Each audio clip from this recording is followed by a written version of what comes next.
We all have trials in life, disappointments, painful experiences, feeling like we don't belong.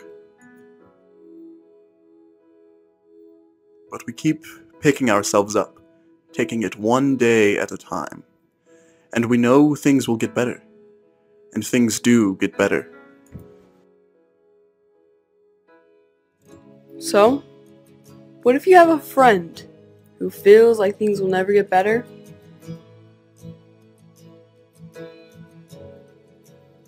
And they talk about having thoughts of suicide or talk about wanting to kill themselves. What can you do to help? If your friend mentions suicide or self-harm, take them seriously. If you believe that they're in danger, call 911 or the Poison Control Center immediately. Your friend's life is more important than their privacy. Wellcasters. Have you ever had someone just want to end it all? Permanently? It's never easy to think about or hear. Yes, life can get so complicated and overwhelming, it's hard to even imagine that things would ever get better again. But most people bounce back. Unfortunately, some don't. Suicide is a tragedy that affects everyone, and it's one of the leading causes of death for people 24 and younger. Here's what to do if you suspect a friend might be having thoughts of suicide. Tip 1. Learn to recognize dangerous signs. Has your friend talked about feeling hopeless or anxious? Have you noticed a change in your friend's behavior, acting withdrawn, sleeping less, sleeping a lot more? Maybe they're abusing alcohol or drugs, giving away their belongings.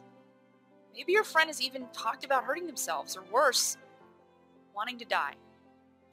For a complete checklist of suspect behaviors, pause and print out our worksheet.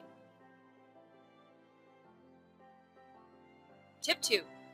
Initiate dialogue in a non-judgmental way. Sit your friend down in a comfortable or familiar environment where the two of you can talk privately and freely. Start by telling your friend how much you care about them, but some of their behaviors have concerned you. Refer to our worksheet for ideas on how this conversation might flow. If you determine that your friend is in danger and that they need help immediately, please call 911. Household items like pills or razor blades, they quickly become lethal weapons in the hands of a suicidal person. Tip 3. React with feeling. If your friend does confide in you thoughts of suicide, be compassionate and make it known that you're there to listen. Don't aim to change their mind, start an argument, or give advice. Many people who attempt suicide don't actually want to die. They just want their suffering to end, and suicide seems like the only avenue. Engage in conversation with your friend and find out what's hurting them. Tip 4. Shift the focus from sources of pain to resources for treatment. Depression, anxiety, and other mood disorders are often present in the suicidal. Many of these illnesses can be diagnosed and treated. Encourage your friend to seek help and offer to work with them to locate a mental health professional or clinic. We strongly recommend looping their family members into this process. Tip 5. Lastly, stay connected, even after your friend has sought help and seems to be on the path to healing. Encourage other friends, roommates, and family members to check in on your friend during this vulnerable time. This is an especially important step, since many suicides occur in a period of apparent improvement. Listen, this video is a starting point. Please do your own independent research to identify more resources. But here are a few we recommend.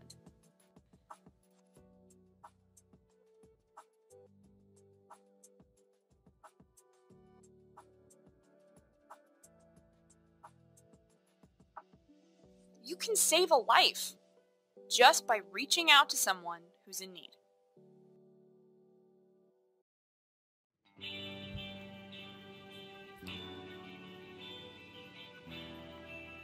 Learn to recognize dangerous signs like Mood swings. changes in appearance, personality, eating habits, or sleeping patterns. Your friend seems really mad, sad, stressed, hopeless, ashamed, guilty, or like there's no purpose in life. They don't want to hang out, or they isolate from friends and family. Your friend shows risky, bizarre, or even violent behaviors. They aren't interested in their favorite activities. They are thinking, writing, drawing, or talking about suicide, death, giving up, or going away. They give away their belongings. If you see these signs, take them seriously.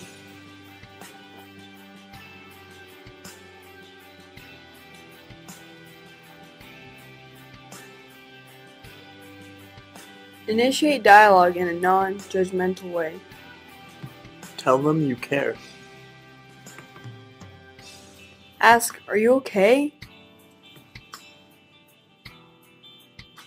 Ask, is something going on you can share with me? Ask, "Are you thinking about hurting yourself?" React with feeling. Say, "I'm concerned about you." Say, thanks for sharing with me. Say, "I care about you." Say, I want to help you.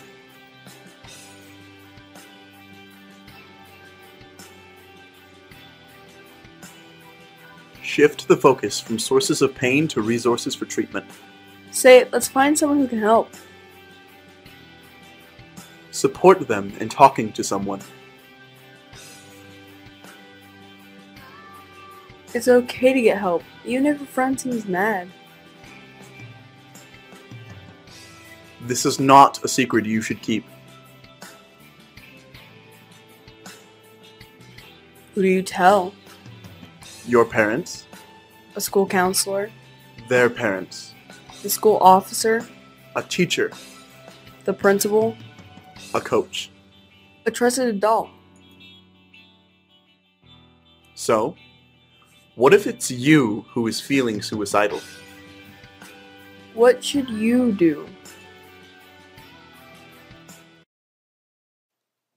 First of all, if you're having thoughts of suicide, please call the National Suicide Prevention Lifeline at 1-800-273-TALK. Do it immediately. A counselor at a nearby crisis center will be on the other end to speak with you about services in your area. And don't stress, the call is confidential and it's free. Hey Wellcasters, realize your worth. We here at Wellcast want you to remember that you are valued and appreciated more than you know. You've impacted so many people. Your family, your friends, members in your community. Over the course of your whole life, it adds up, even if it doesn't feel like it. You would be deeply missed by your loved ones, who'd have to cope with your permanent absence, and who would miss you and grieve for you forever. Seek support. Start by channeling your emotions into a song, a poem, a diary entry, to give voice to your feelings and help you further understand them. Then, share what you've come up with someone you trust, a neighbor, a best friend, a cousin, even a counselor. Face the fear.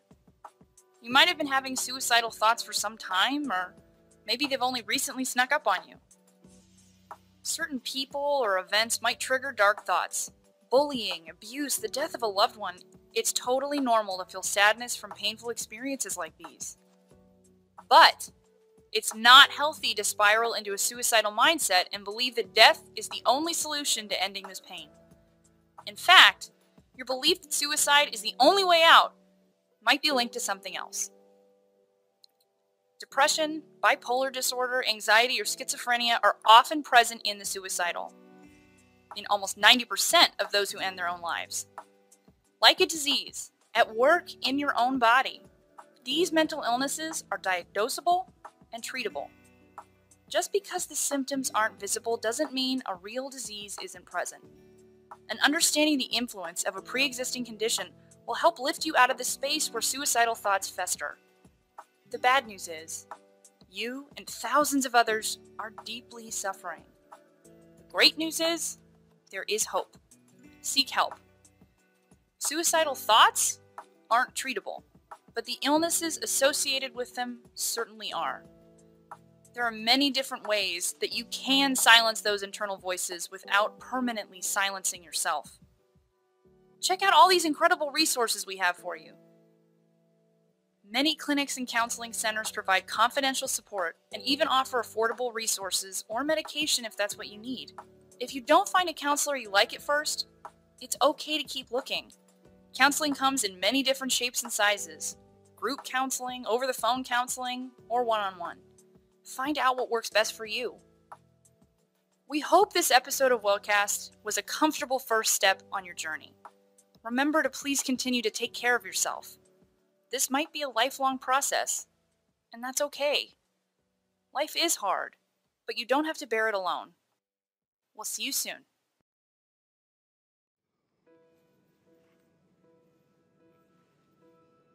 Seek support.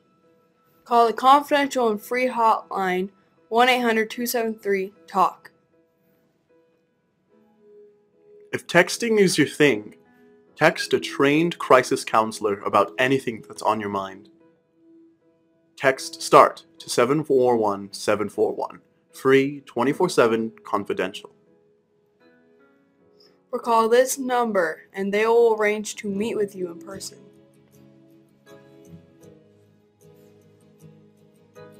Download the Safe UT app to chat, talk, or make a report. Remember, it's okay to ask for help.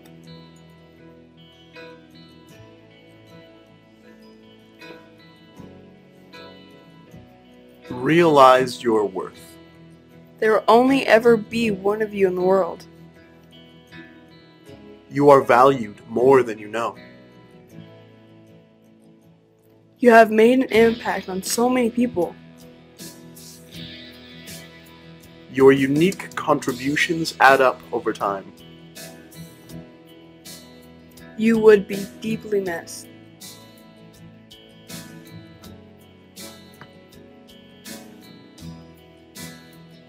Know yourself and the people who can help. Journal, sing, draw, or find a way to channel your feelings to better understand yourself. Make a safety plan to be aware of your warning signs and the coping strategies that work for you. Find the people you trust and reach out for help. Not sure who to reach out to? Here are some ideas. Your parents, A school counselor, a neighbor, the school officer, a teacher, the principal, a coach. a trusted adult. Use the Suicide Safety Plan app to keep a list of your people and your safety plan handy.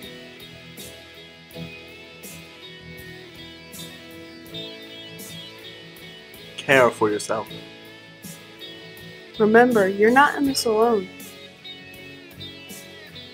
Reach out for support. It's okay to search for a counselor that fits your style. Follow your doctor's orders. Note to self. You are allowed to scream. You're allowed to cry. You are not allowed to give up. Remember, it will get better. Just breathe. Reach out for help. Know that you are cared about. SEL with ACT and HOPE. Social awareness and relationship skills. Being aware of signs showing you care and telling a trusted adult you can help your friends during difficult times. Self-awareness and self-management. By becoming aware of your thoughts and feelings, you can seek help. Remember you are original. Find your people and engage in self-care. Thanks for listening. Have a great day, Lancers.